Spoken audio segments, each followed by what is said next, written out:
All right. First off, I want to give all praises. Kalal Yetihawa, Bashem Yahushai, Bashem Rakakodash. Double honor to the apostles and the elders of Great Stone. Citations to the Akim out there pushing this word in all sincerity and in all truth. All right, this is Barakabash coming at you again with just a quick update. It would be remiss of me, not to do a video, on this situation that's currently taking place on the world stage. I believe every brother has made some sort of response already or will make some sort of response to the situation that's going on over there in the Middle East.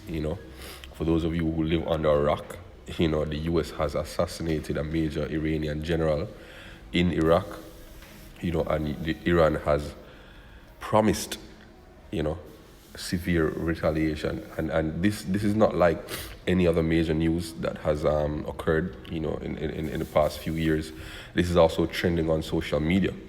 I have, so-called friends in the world who have been putting it up on their statuses, on social media, saying that, looks like World War III is about to happen. And they're all saying it jokingly, creating memes about the situation, but really and truly, what's going on here is really significant. It's really significant, and we're witnessing the unfolding of prophecy, right? The Apostle Tahar, has dubbed this year the year of prophecy once more. I believe a few years back, we also dubbed the year of prophecy. If I'm not mistaken, I think it was 2016, because last year was the year of Karagma. The year before that was the year of Triple D's, I believe, and then I believe it was 2017. Yeah. If I'm not mistaken, your brothers can correct me, but this is the year of prophecy once more. It's always been, all about prophecy, but we are focused on that this year, and we've started off the year with a bang, pun intended. All right, so let's just read the general consensus of a few articles that are surfacing out there. I mean, there are hundreds of articles covering this scenario, but just to make sure that we continue to push that vibration. Let's all do videos on it, and push the word out. Let people be without excuse, right? So this is from The Guardian, and it was posted today.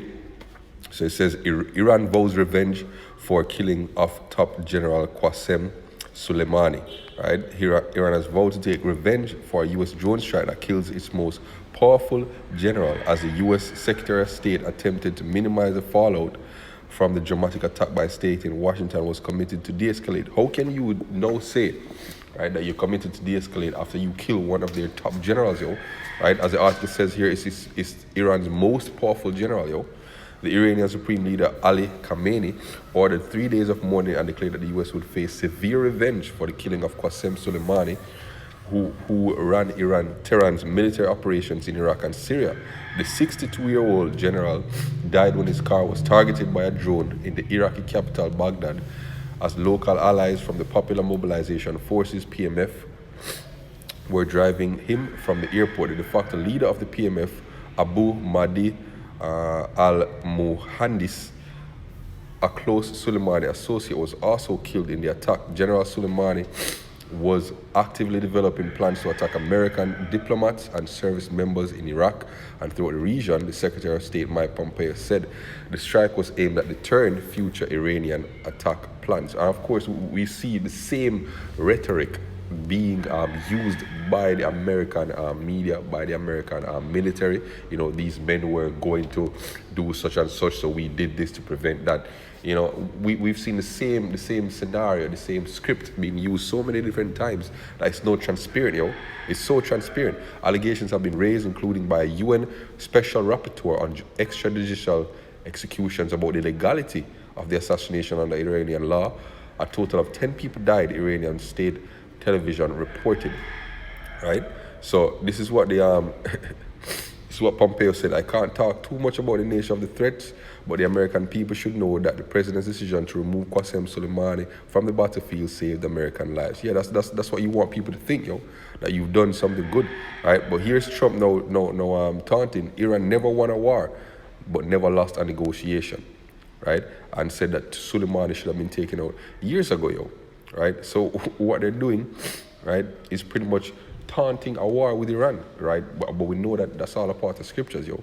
Right? The Iranian president Hassan Rouhani said Soleimani's martyrdom would make the country more determined to resist America. With no doubt, Iran and other freedom-seeking countries in the region will take his revenge, right? I post the articles in post-production for brothers who are interested in reading it, right? Again, we see another article from Forbes here. Trump sends more troops to the Middle East after U.S. embassy attack in Baghdad. Right, amid worsening U.S.-Iranian relations, President Donald Trump sent additional troops to the Middle East on Tuesday night in response to an attack on the U.S. embassy in Baghdad earlier that day, which he was quick to blame on Iran. And here's the thing: you're sending additional troops over there, but yet you want to de-escalate. You have attacked Iran's most powerful general, and now you're assuming a threatening posture. You're sending additional troops over there in the Middle East, yo. Right? So it says, after Iraqi citizens stormed the U.S. embassy on Baghdad on Tuesday, Trump said that the attack was straight from Iran's playbook, that the country was fully responsible. His administration immediately responded by deploying an additional 750 soldiers from the 82nd Airborne Division at Fort Bragg, North Carolina, to the Middle East on Tuesday night, with another 3,000 on standby in the next few days. That's in addition to 100 Marines and 2 Apache attack helicopters that were deployed to reinforce the U.S. embassy, right? And I believe, there are other troops being sent right now following the assassination of the Iranian general, right? Here we go to an article from the Daily Mail. The world on the brink of war, ? Putin blasts Trump for killing top Iranian general as Tehran's allies, China and Russia, join Europe in urging restraint.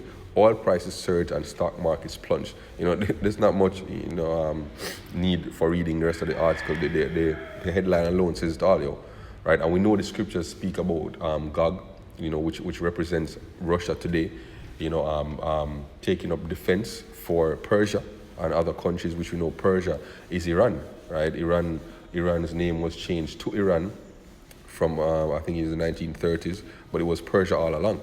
Right, so we know that ultimately Russia will join in the fight, and of course China, and also some of America's European allies will be turning against them, according to Scripture, yo. Right, we've been saying this for years, right? I know we're seeing it playing out on the world stage, yo. Right. Now, final article. This is from Metro News. It says, fears of World War III grow after Donald Trump airstrike kills Iran general.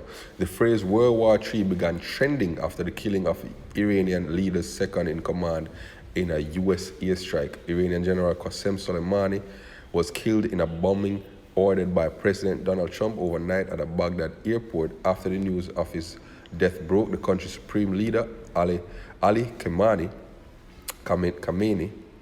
right, sparked fears of war after he promised harsh vengeance. Many of those tweeting about the airstrike used the memes to bring light to the situation, joking about fears that it could spark World War III, a phrase now trending on Twitter. Searches for World War III also spiked on Google within hours after the airstrike. Right, Google Trends recorded Iran as the second most searched term in the United States, with more than 500,000 searches for the topic. Right, he said, though much of the comment online mock hysteria surrounding a world war, there are some real fears, right, of repercussions following Soleimani's death. And the majority of people have no fucking idea what's going on, pardon my French. They're making memes out of it, joking about it, saying that this will never happen, that people are overreacting to what's going on, but they have no idea, of the serious geopolitical tensions that exist, and the prophecies, of course, right? But we know what's coming, We know what's coming. Let's read a few scriptures and let's wrap up. This is Joel chapter 3, verse 9. Proclaim ye this among the Gentiles, prepare war. Wake up the mighty men, let all the men of war draw near, let them come up. And the more we read these precepts, because we've read these precepts hundreds of times, thousands even. But the more we read these precepts, is the more the vibration of the prophecies go out, right? And the more they influence the goings on of the world, right? The prophets have power, right? The prophets have power. Prepare war, wake up the mighty men, let all the men of war draw near, let them come up. Beat your plowshares into swords and your pruning hooks into spears. Let the weak say, I am strong. Assemble yourselves and come, all ye heathen, and gather yourselves together round about. Thither cause thy mighty ones to come down, O Jerusalem, come down, O Lord Yahweh, right? Which is talking about the angels, yo. Let the heathen be awakened, let them come up to the valley of Yahweh Shaphat, right? Which is over there in the Middle East, right? For there will I sit to judge the heathen round about, right? Put ye in the sickle, for the harvest is ripe. Come, get you down, for the press is full, the fats overflow, for the wickedness is great. Multitudes in the valley of decision, for the day of the Lord is near in the valley of decision. Right? This is what's going on, yo. This is what's going on. Right? Zephaniah chapter 1, verse 14. That great day of the Lord is near, it is near and hasteth greatly. Even the voice of the day of the Lord, which is the prophets, yo.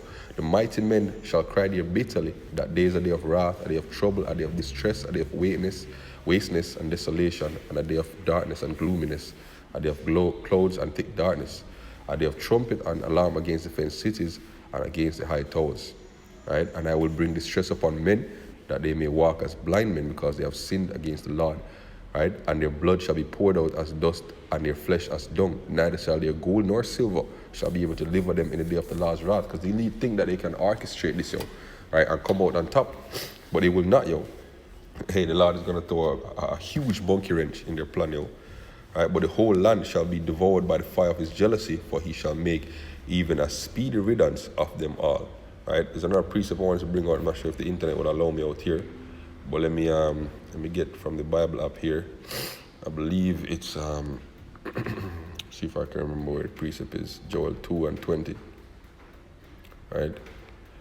Regarding America's presence over there, you know, in the Middle East. Joel 2 verse 20, boy, I will move far from you the northern army, which is speaking about the American army, right? And I will drive them into a land barren and desolate over there in Saudi Arabia, in the Middle East, with his face toward the east sea, right? And his hindermost part toward the utmost sea, right?